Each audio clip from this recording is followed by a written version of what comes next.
All right, that's enough Sure. about week 7. Let's draft some games. Let's draft the week 8 games. Ashton, you get the first pick this week. What is your Okay. number one choice for a game to watch in week 8? Okay. So this one's not hard. This is Penn State going to Ohio State at the Horseshoe, right? It's going to be, yeah, it's of course that's the biggest game. It's the big noon kick on Fox. Penn State, they're a 4.5 point underdog. I've already bet the Penn State side, just so everyone Figured you knows. would. I think Penn State keeps. Yeah, I think this one stays a little bit close. I'm starting to feel a little sketchy about it. I bet it as soon as the number came out on my book at 4.5, and yeah, we'll see where the number goes. It's so hard to know. It really is, but it's going to be a really competitive game. I think this is going to come down to the last. I really think Penn State is a very physical football team. Ohio State's defense is much improved. I think that needs to get talked about maybe a little bit more. Their offense is not as good as what it was in previous years, but their defense is definitely better than what it has been under Ryan Day. I mean, I think we can go ahead and say that. So, yeah, it's going to be fun. It's the game of the weekend for me. This was a clear number one. Yeah, that's absolutely the right choice. And this is going to sound so stupid, but I say this because we haven't seen – these teams have both had some games this year where they didn't quite like they were not playing up to their potential. This game is just going to come down to which team shows up and plays closest to their A+ game, because either team can win. They're both very capable. They're both capable of probably beating anybody in the country. And they have also left me wanting a little bit more at points this season. So, yeah, it's going to be excellent. I don't have a strong feeling either way. I know you took Penn State, and I figured you probably would. For me, this is just a stay away. I don't hate the play for you. I just don't feel confident about this one myself. Sure. All right, I'm with the number 2 pick. This one is also fairly easy for me. I mean, there's a couple of different options that would all be decent, but I'm going Tennessee at Alabama. Alabama favored by 8.5. This is a big game. We talked about it. Tennessee, they just beat Texas A&M. Both of these teams have one loss. And everything's out there for them. But it has to start with a win here. You have to win this game, and then you're still in playoff and therefore national title contention. And I think this is a good matchup.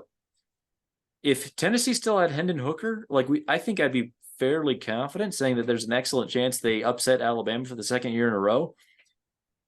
That said, there's still a chance. I think I understand why Bama is favored by 8.5.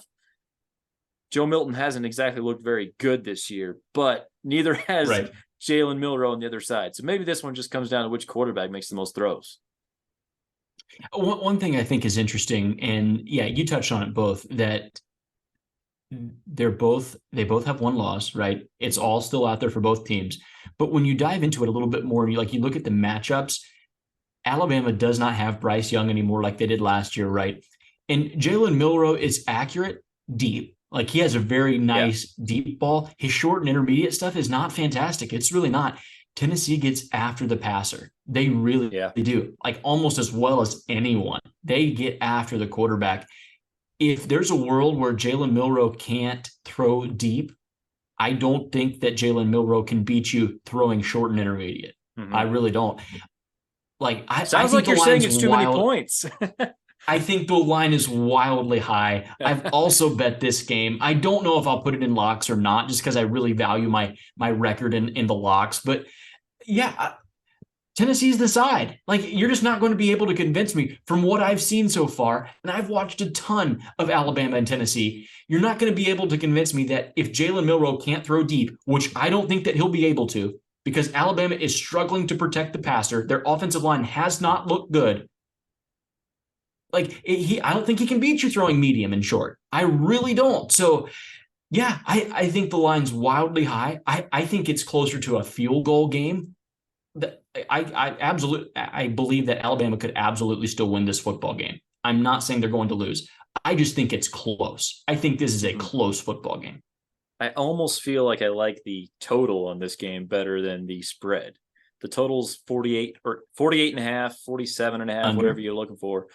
Go under. I think going under the 48.5 might be a decent play.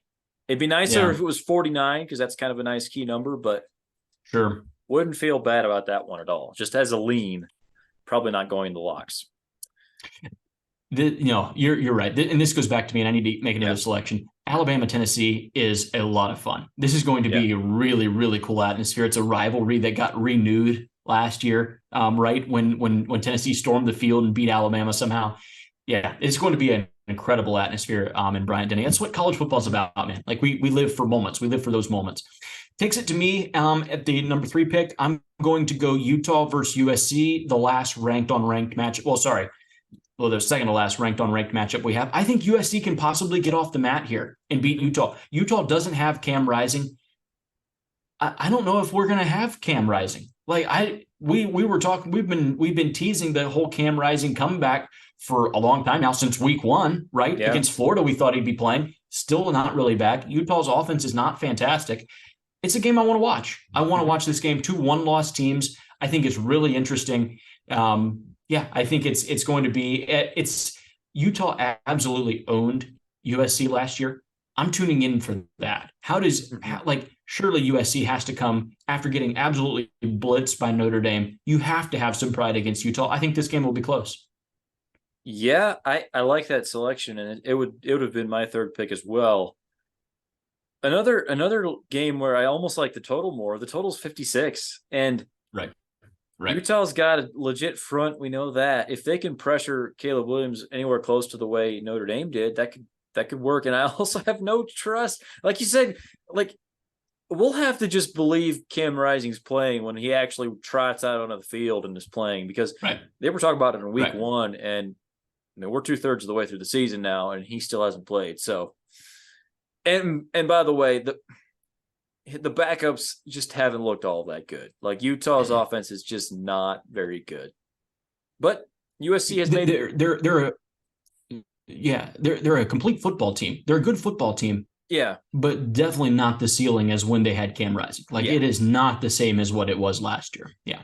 Right. Okay, for my next pick, I'll go Clemson at Miami. Clemson favored by 3.5. This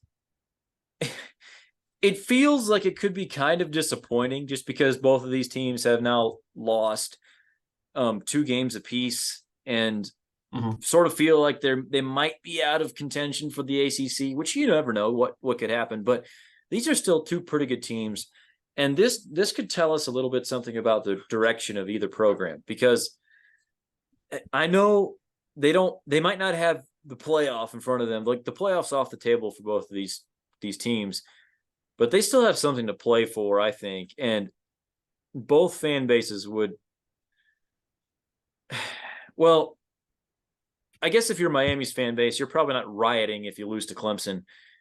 Right. On the other hand, the Clemsons might be rioting if they lose to Miami. And Miami's fan base would sure like a win like this. Like, that would make them feel a whole lot better, especially 2 weeks removed from the no kneeling and losing to Georgia Tech and all that. Like, all of that to say, both teams could really use this win.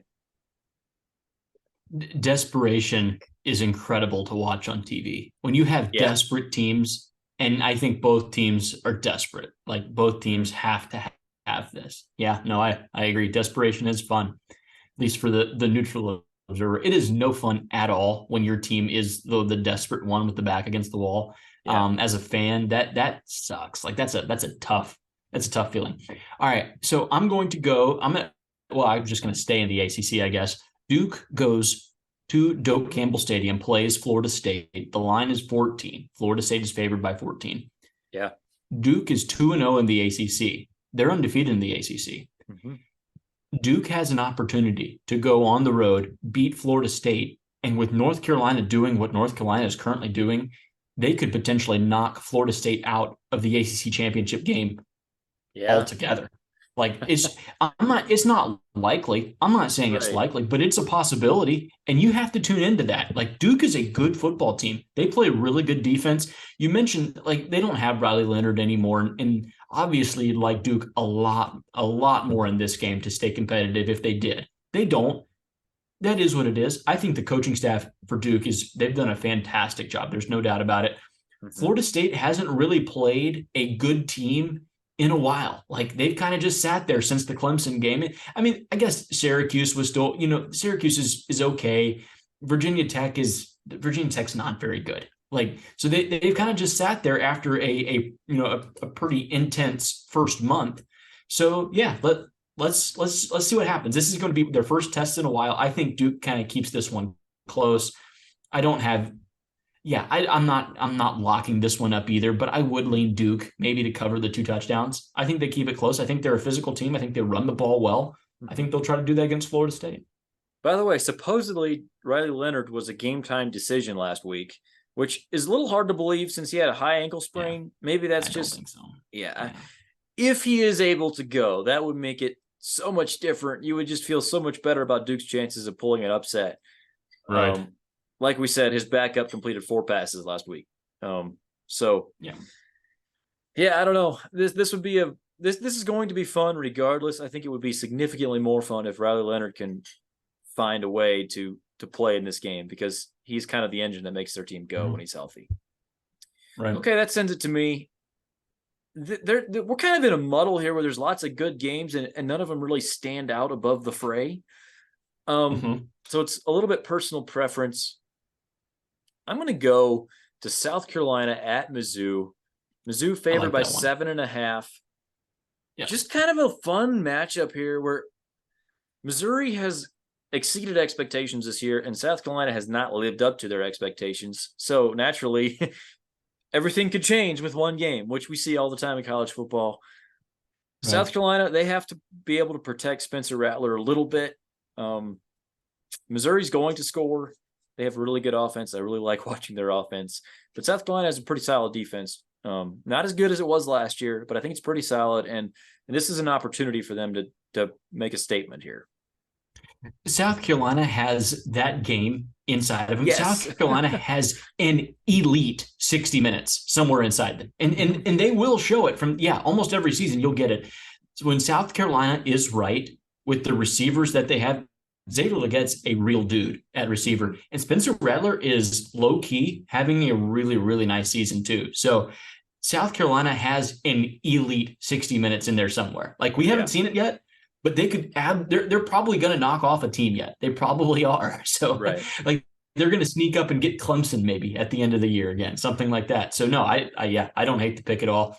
I like that one. I know South Carolina's only 2-4, but I really think that they could beat almost anyone. I'm going to go back out to the Pac-12, go Oregon, Washington State. This game is in Eugene. Oregon, a 20-point favorite. I know that's big. Washington State got absolutely trounced by an Arizona team they're on the come up. I mean, Arizona's good, but we expected more from Washington State. I mean, they were number 13 in the nation just 2 weeks ago, and had back-to-back losses. So I'm going to go there and watch them. I want to see how they respond, how they get off the mat. I think that's big. Oregon also coming off a loss. How do you get off the mat? How do you bounce back? I think that's big. So I think the line here is also too big. Oregon by 20 feels like a lot.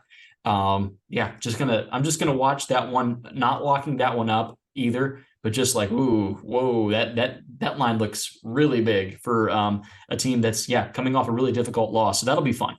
Yeah, that's like the classic test of the emotional well-being of two college football teams coming off of different losses because of the way they lost, but still both emotional losses.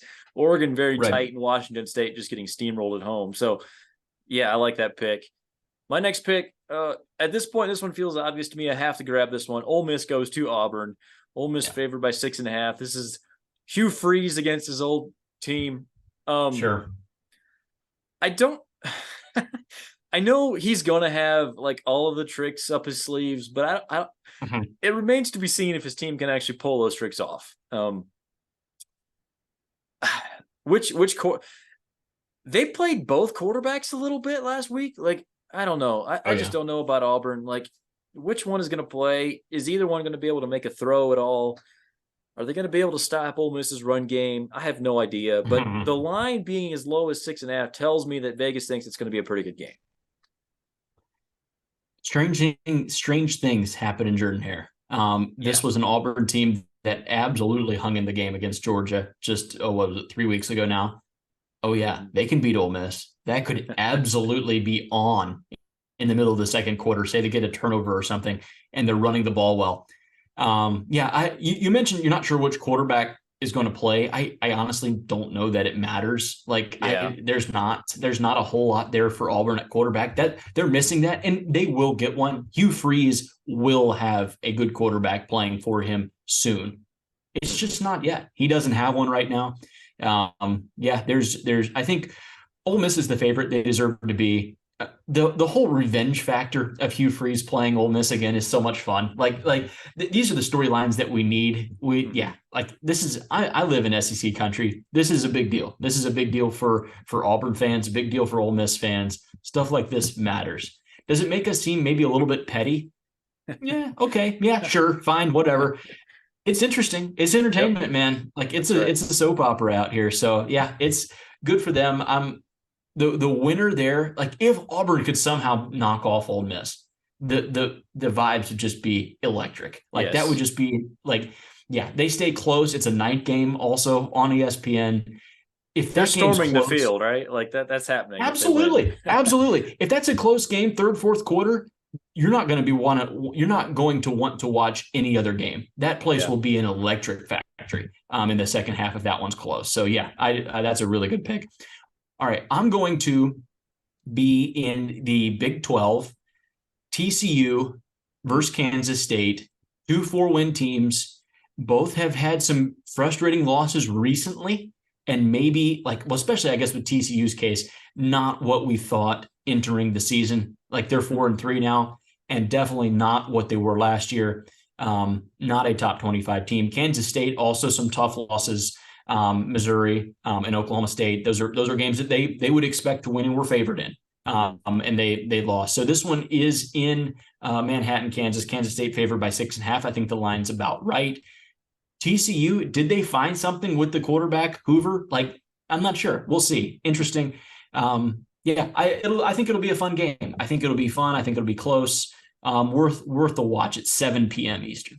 Definitely worth a check in on that one. Just based on how the game went last year, which was an excellent game. Bigger stakes last year, but still a very fun game in the Big 12. Right. Yeah. All right, that puts it to me with the last pick of the draft. A bit difficult. There's lots of good, decent games. I'll just throw a bunch of honorable mentions out there. Mississippi State at Arkansas, UCF at Oklahoma, Oklahoma State at West Virginia, Texas at Houston, kind of fun. Yeah. But I'll go with Michigan at Michigan State. Michigan favored by 24.5. It's a rivalry game, which is kind of the main reason I put it here, obviously. This also might be the first time that people watch Michigan this year, just because they've played basically no one. And Michigan State, 2 years ago, they beat Michigan. They've done it before with worse teams. Well, okay, they've done it before when they were clearly the worst than Michigan. I don't know if they've done it with worse teams than they have this year. They're not very good. Right. It's college football. Weird crap happens. So just something to keep an eye on, at least for the first quarter or two, and see what goes on. There's a very real chance you won't watch anything in the second half, but it might be worth checking out in the first half at least. So I'll take that as my last pick. Don't hate it at all. I would have enjoyed, getting that one too. It's the storylines, man. Like these rivalry game stuff. This stuff matters. I couldn't agree more. It's at Michigan State. Does that make a big difference? Probably not. Michigan is absolutely the better team here. But okay, someone's going to get upset. Someone is going to lose one of these games that we're not going to see coming, and you're going to tune in the second quarter with the favorite down by 2 scores, and it's going to be on. And you just have to be monitoring that. And this is a candidate. This is a candidate for an upset here for sure. Yep.